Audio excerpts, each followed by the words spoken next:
Hello everyone. आज हम बात करेंगे कंज्यूमर बिहेवियर में economic model of consumer behaviour. ठीक है, आज का जो हमारा टॉपिक है मॉडल से रिलेटेड है, जिसमें हमने बहुत सारे मॉडल डिस्कस किए हैं। आज हम डिस्कस करने वाले हैं economic model of consumer behaviour. Consumer behaviour का जो इकोनॉमिक मॉडल है, किस तरीके से ये मॉडल अपने कॉन्सेप्ट को एक्सप्लेन करता है, ये बताता है क्या कॉन्सेप्ट होता है कंज्यूमर का। एक अगर हम इकोनॉमिक टर्म्स की बात करें तो वो आज के इस लेक्चर में हम डिस्कस करने वाले हैं। चलिए स्टार्ट करते हैं। Consumer behaviour economic model of consumer. ठीक है, अब यहाँ पे हम बात कर रहे हैं किसकी, इकोनॉमिक मॉडल की। तो यहाँ पे जो मेन पॉइंट्स हैं वो क्या हैं, कंज्यूमर को क्या चाहिए, मैक्सिमम सेटिस्फेक्शन चाहिए। ठीक है, अगर हम इकोनॉमिक टर्म्स में बात करें तो अगर मैं कोई भी प्रोडक्ट परचेज कर रहा हूँ और उसके लिए मैं कुछ पे कर रहा हूँ, तो मेरी यही एक्सपेक्टेशन रहती है कि मैं मुझे वहाँ पे मैक्सिमम सेटिस्फेक्शन मिले, यानी कि मैं जो भी पैसा वहाँ पे मनी यूज़ कर रहा हूँ उसके बिहाफ पे मुझे मैक्सिमम सेटिस्फेक्शन मिले। तो पहली चीज़ क्या है, maximum satisfaction required by the consumer. ठीक है, सेकंड हम यहाँ पे बात कर रहे हैं रैशनल डिसीजन मेकर। कंज्यूमर क्या है, रैशनल डिसीजन मेकर है, रैशनली वो सारी चीज़ों को कंसीडर कर रहा है। ठीक है, वो यहाँ पे हम बात कर रहे हैं। और उसके बाद क्या है, इकोनॉमिक मॉडल में जो थर्ड पॉइंट है वो क्या है, utility concept follow by the consumer. तो यूटिलिटी कॉन्सेप्ट है वो फॉलो किया जा रहा है economic model of consumer behaviour में। ठीक है, तो ये तीन मेन पॉइंट हैं जो वन बाय वन आपको प्रॉपर्ली फर्दर एक्सप्लेन करने होंगे अगर ये मॉडल एग्जाम में आ जाता है। पहला आप डिस्कशन करेंगे अबाउट द मैक्सिमम सेटिस्फैक्शन। ठीक है, maximum satisfaction level, how consumer gain maximum satisfaction, पहली चीज ये। Second one is rational decision maker, he and she is a rational decision maker while he and she is purchasing particular product.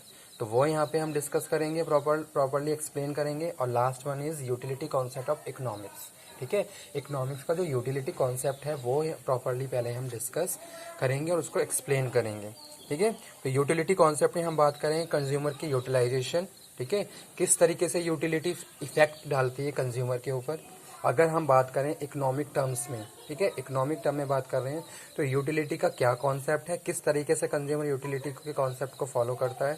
ठीक है, अगर वो कुछ पे कर रहा है और उसके बदले में यूटिलिटी की बात करें तो वो ही हम डिस्कस करेंगे। और उसके बाद अगर हम मेन पार्ट पे आ जाते हैं इस मॉडल के, तो वो क्या है, सब part of economic model of consumer, price effect, income effect, substitution effect और कम्युनिकेशन इफेक्ट, जो कि मेन पार्ट्स हैं किसके, economic model of consumer behaviour. Students, अगर मैं मॉडल्स की बात करूं, पहले आपको बता देता हूं मॉडल क्या है मॉडल।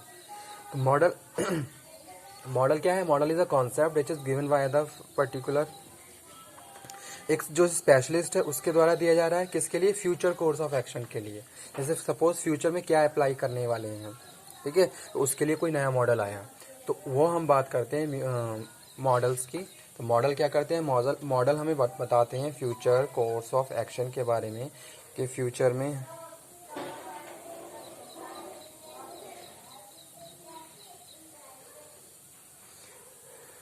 अगर कोई भी एक पर्टिकुलर आइडिया है, ठीक है, तो उस पे हमने क्या करा, एक कॉन्सेप्ट बनाया और उस कॉन्सेप्ट को हम किस तरीके से यूज़ कर सकते हैं वो हम बात करेंगे।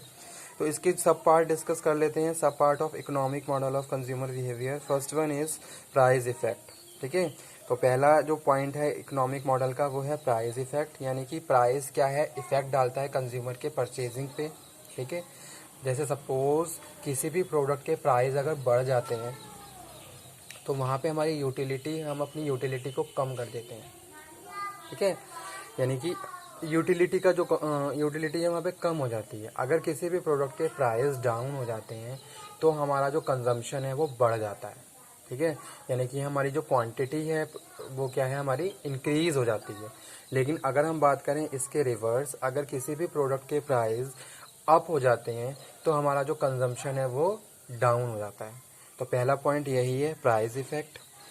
ठीक है, सेकंड वन हम बात कर रहे हैं किसकी, इनकम इफेक्ट की। इनकम को भी हम इसी तरीके से कंसीडर कर सकते हैं, जो कि एक कॉन्सेप्ट है किसका, अगर हम इनकम की बात करें, अगर हम इनकम लेवल को बढ़ा रहे हैं, ठीक है, तो अगर हमारी इनकम बढ़ रही है तो हमारा कंजम्पशन भी बढ़ जाएगा।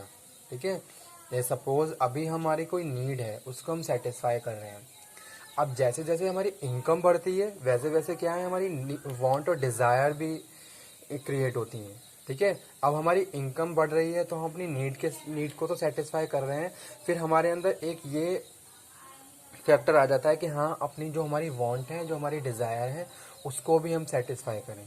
ठीक है, तो वो यहाँ पे हम बात कर रहे हैं इनकम इफेक्ट। इनकम का यही इफेक्ट होता है, इनकम के बढ़ने से कंजम्पशन हमारा बढ़ जाता है, और इनकम अगर बिलो कम हो रही है तो हमारा जो कंजम्पशन है वो भी क्या हो जाएगा, कम हो जाएगा।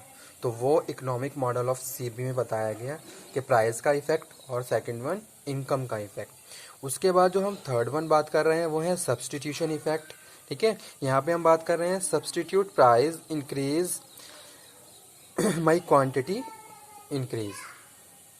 ठीक है, जैसे सपोज कोई भी प्रोडक्ट है, आपका जो प्रोडक्ट है उसका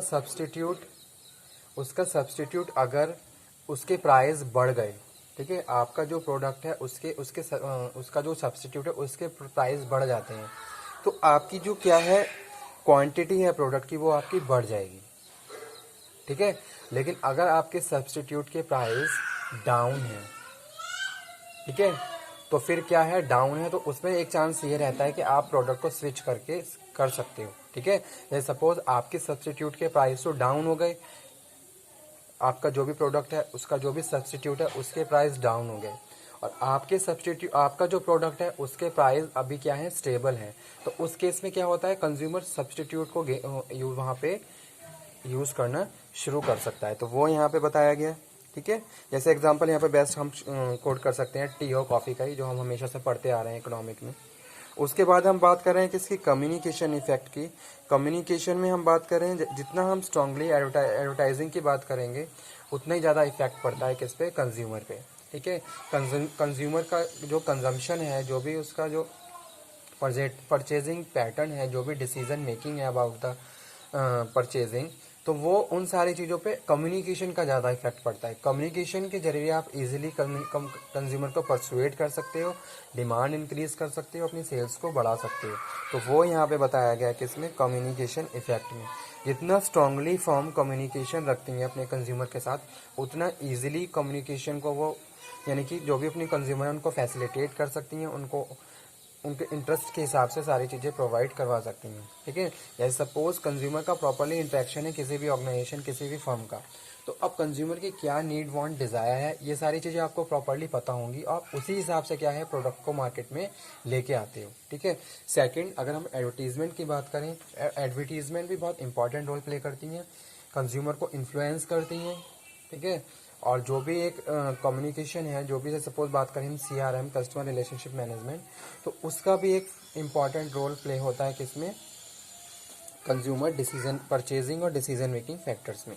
ठीक है, तो ये थे 4 सब पॉइंट्स किसके, economic model of consumer behaviour के, जहां हमने पहले बात की थी प्राइस इफेक्ट की, सेकंड हमने बात करी इनकम इफेक्ट, फिर हमने बात करी सब्सटीट्यूशन इफेक्ट की, और लास्ट हमने बात करी कम्युनिकेशन इफेक्ट। तो चारों ही सब पार्ट इन्फ्लुएंस करते हैं कंज्यूमर को। जैसे जैसे इनमें चेंजेस आते हैं वैसे वैसे सारे परचेजिंग पैटर्न और डिसीजन मेकिंग कंज्यूमर की क्या है, इफेक्ट होती है, इन्फ्लुएंस होता है कंज्यूमर। ठीक है, so this is all about economic model of consumer behavior.